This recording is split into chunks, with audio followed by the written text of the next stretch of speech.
having a better sense of your cultural heritage just helps you to have a better sense of who you are as a person. I went into this church. One, it was all Korean people. Everything that I thought I knew before about living was I was like, that's old news. I think failure comes a lot from the people that have the ability to make changes. And it really became clear that the adult population has sort of been forgotten.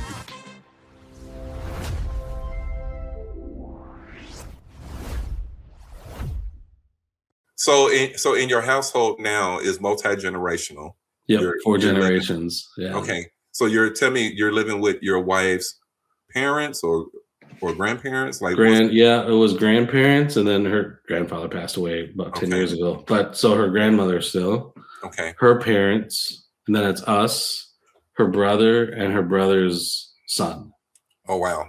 Yeah. Okay. Now is this traditional, like everyone in the same household, or is this like her family thing?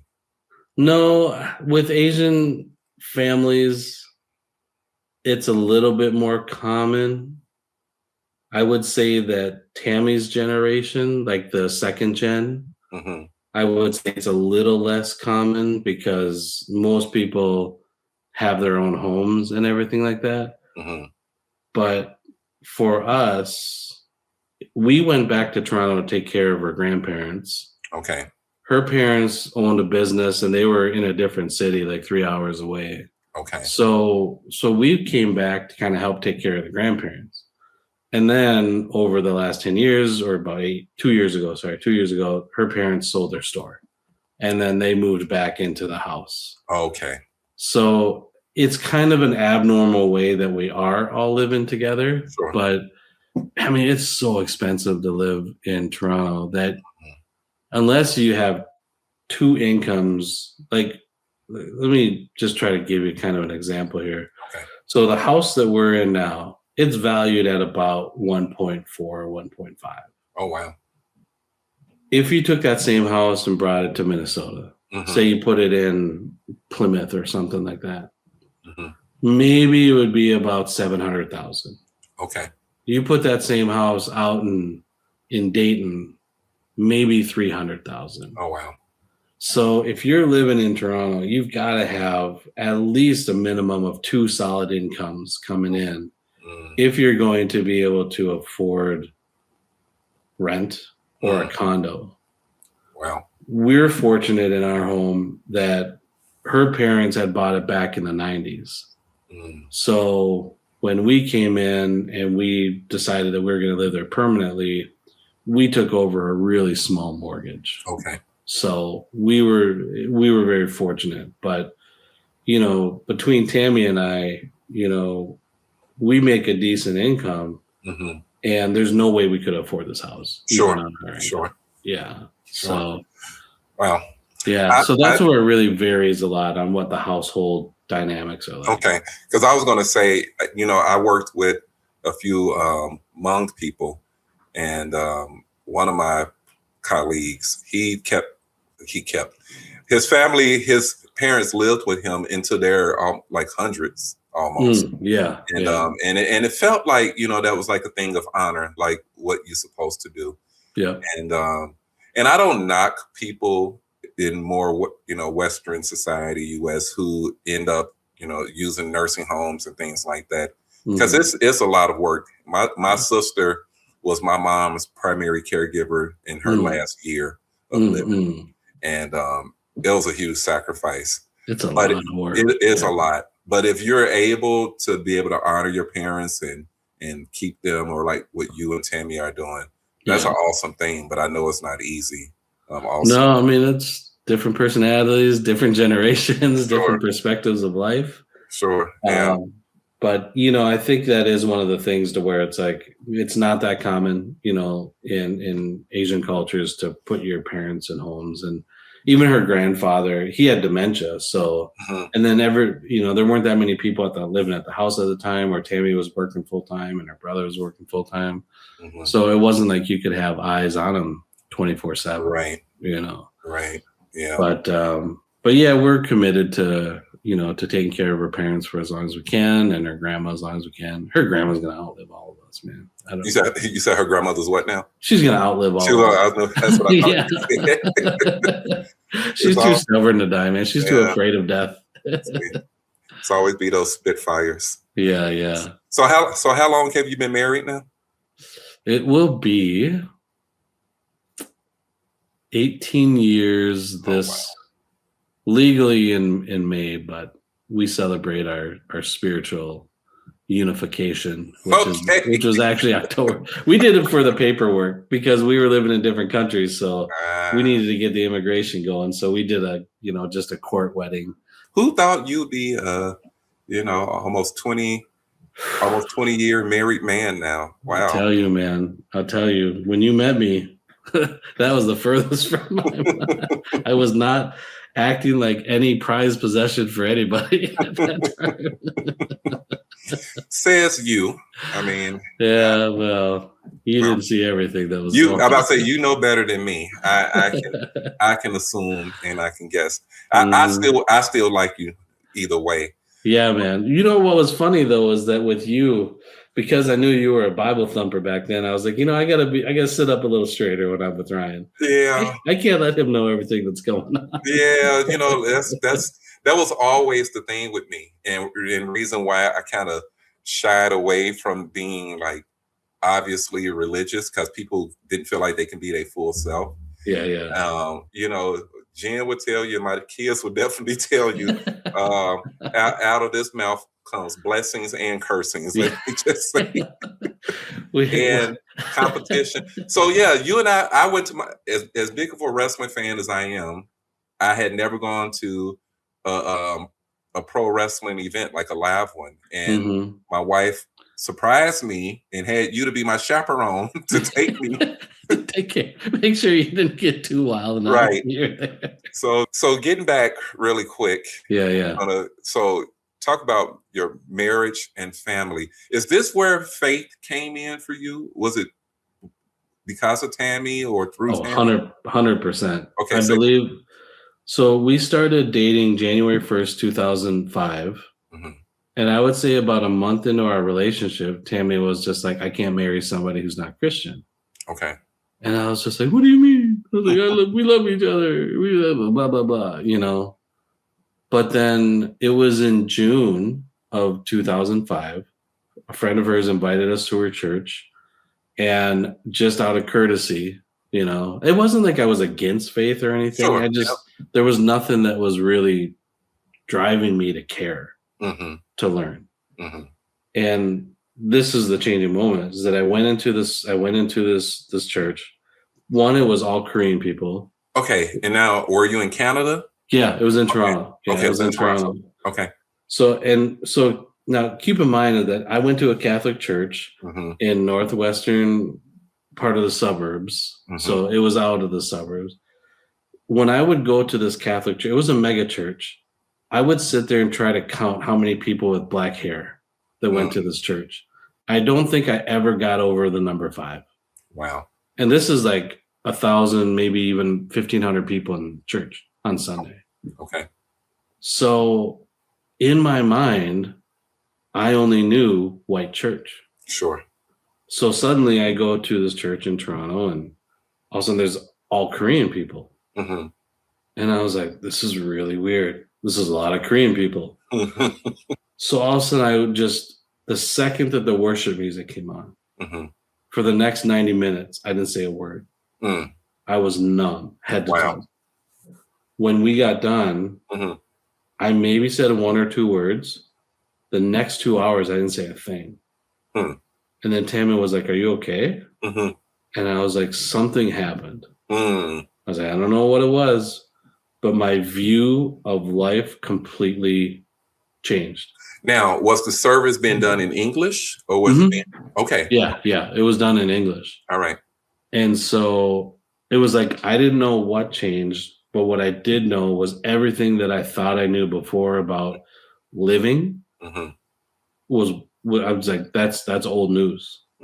So then I was just like, I need to learn more. I want to know more. So then Tammy found, Tammy found it, not me.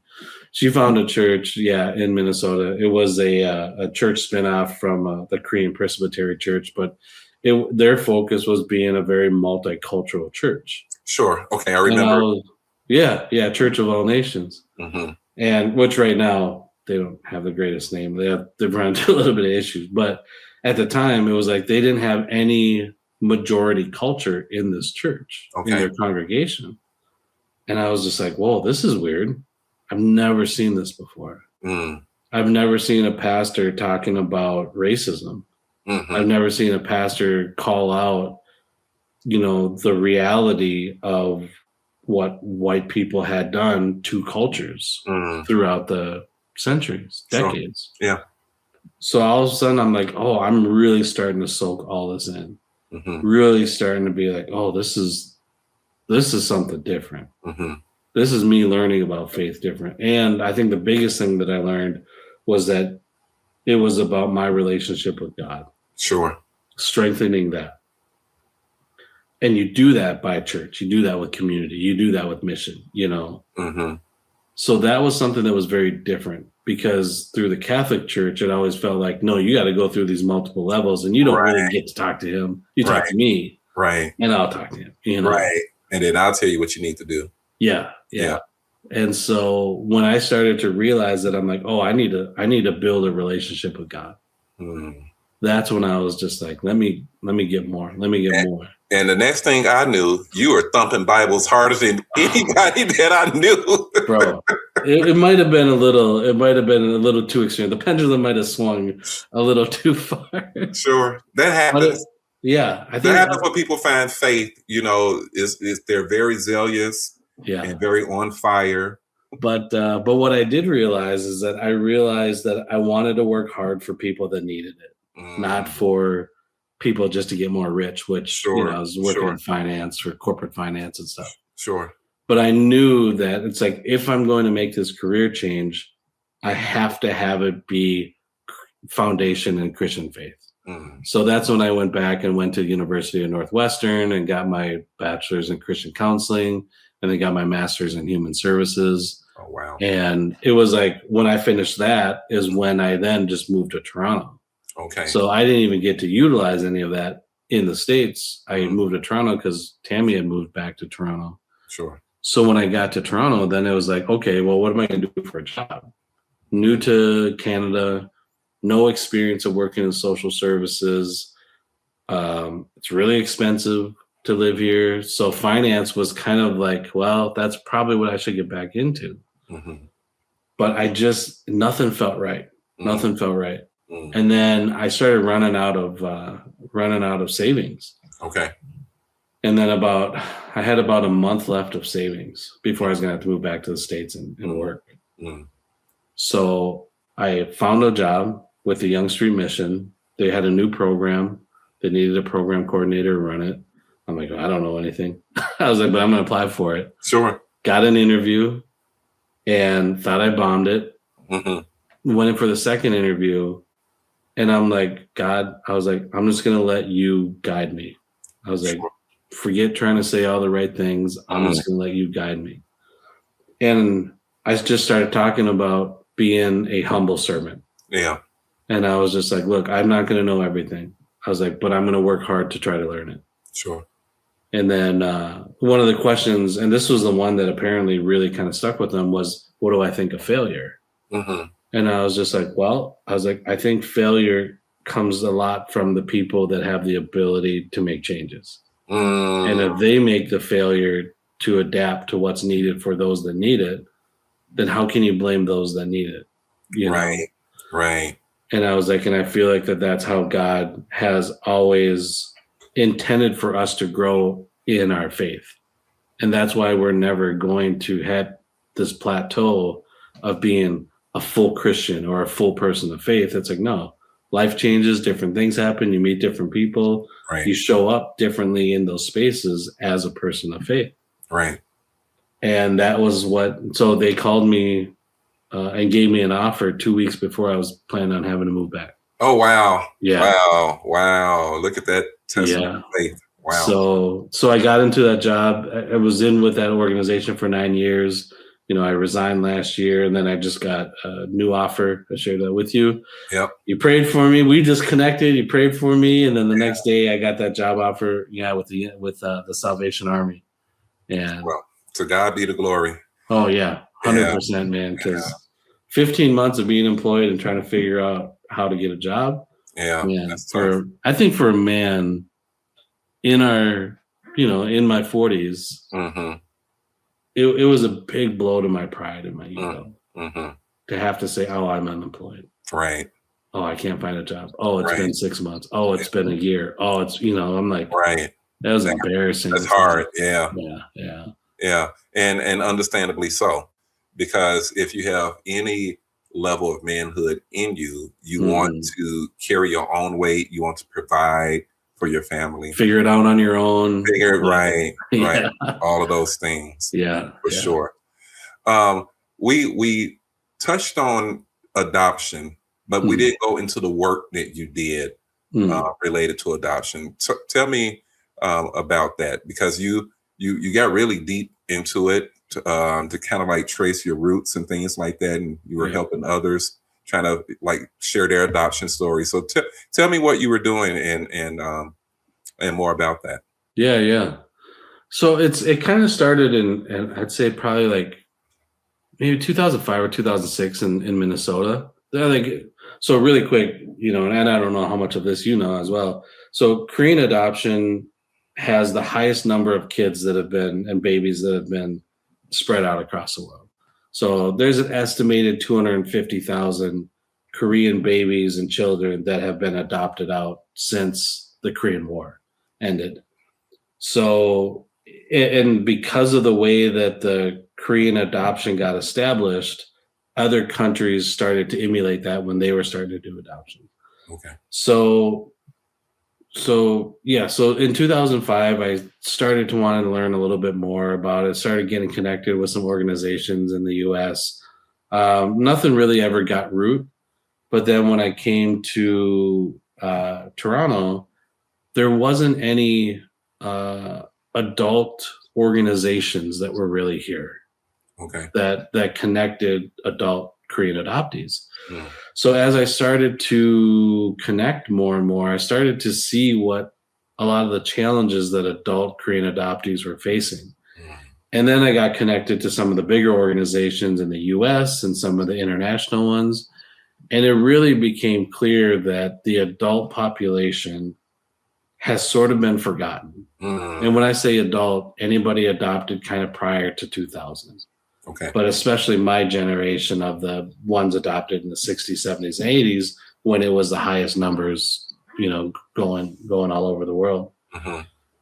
And so I was just like, well, how do I take my experience? How do I support others with it? So I had joined a couple organizations and it was kind of tough because a lot of organizations didn't want to work with each other.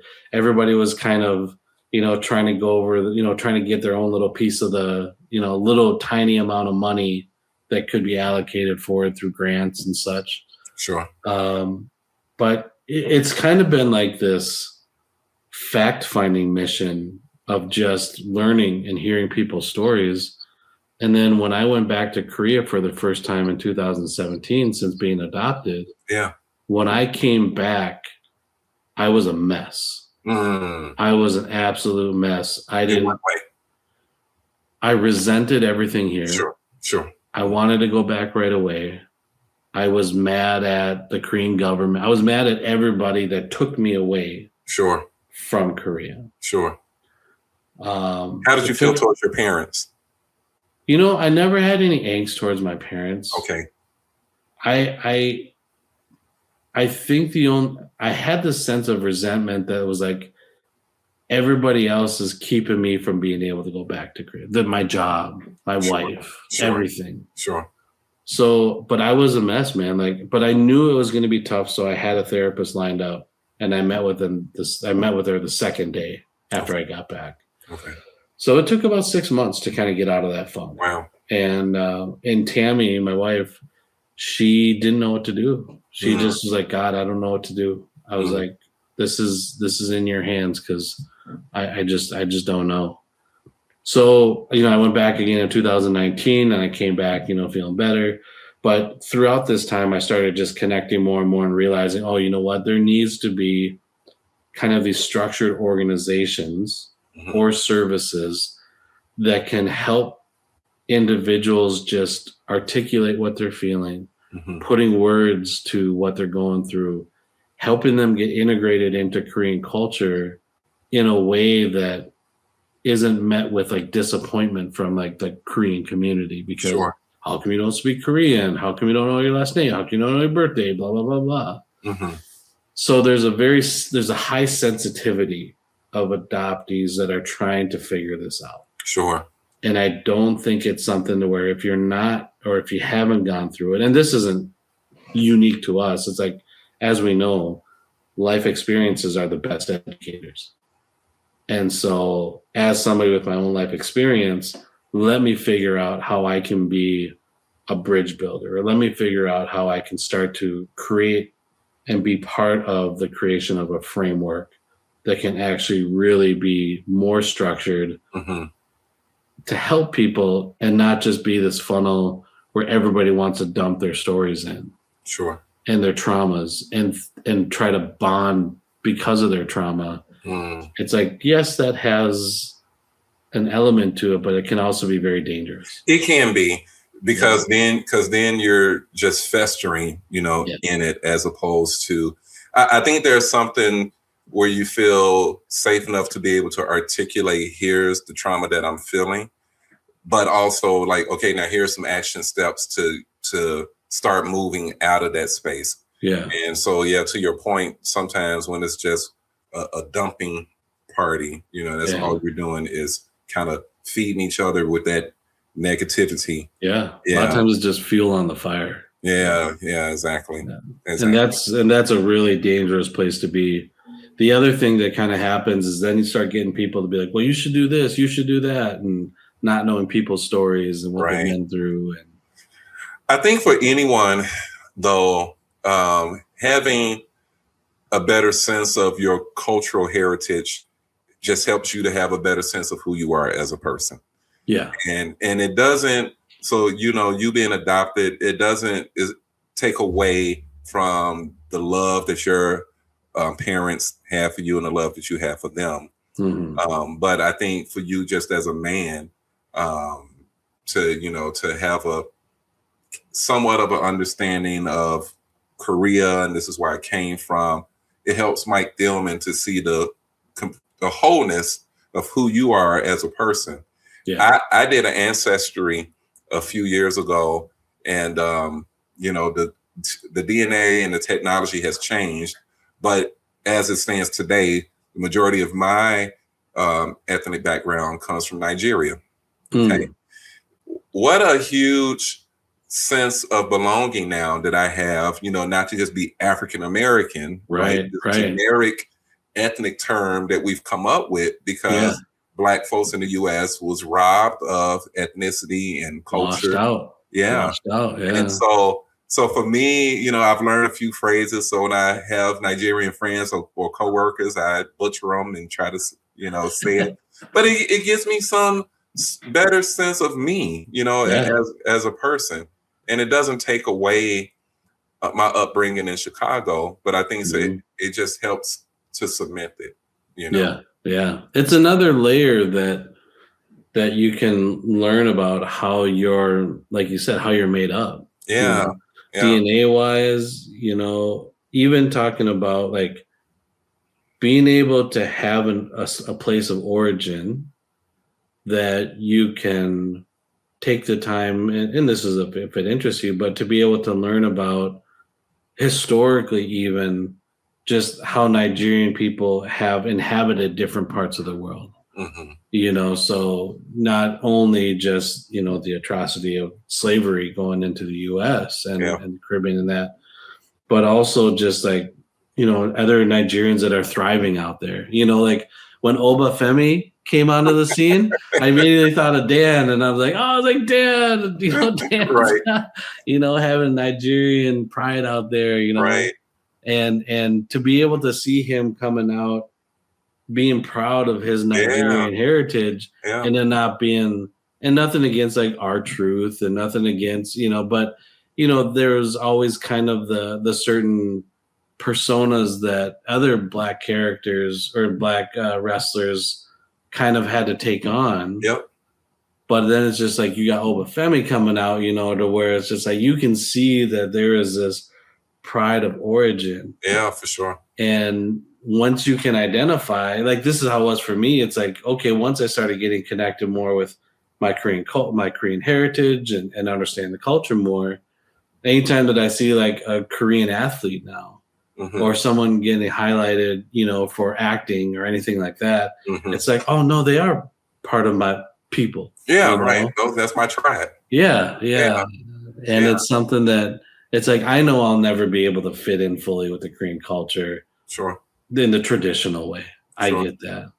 But there's a lot of Koreans that are second, third gen that don't know the culture that well.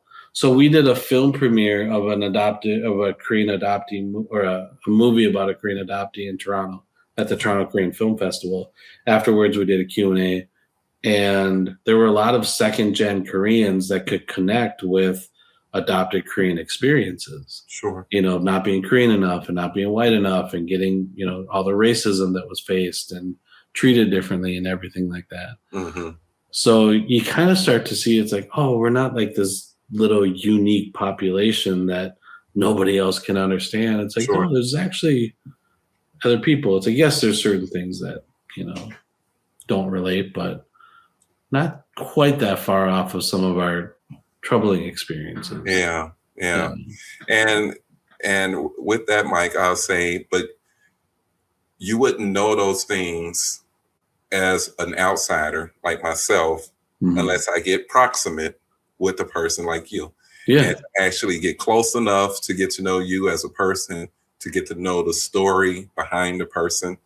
And I'm so grateful that you and I have fostered a friendship that has stood the test of time, right? Man, over 20 years, over 2 decades. Yeah. I mean, and it was so awesome is that we can not talk or not see each other. And then as soon as we do, we pick right back up. Oh, man. Like it was yesterday. That's what I loved about when we reconnected. I was just like, didn't skip a beat, man. Yeah, I know. That was so beautiful. Yeah. I was like, oh man, I wish I was recording right now because it was like so good. But I think this recording is good as well. Yeah. But man, I love you. I love you as a friend. Yeah, brother. I love you too, man. Yeah.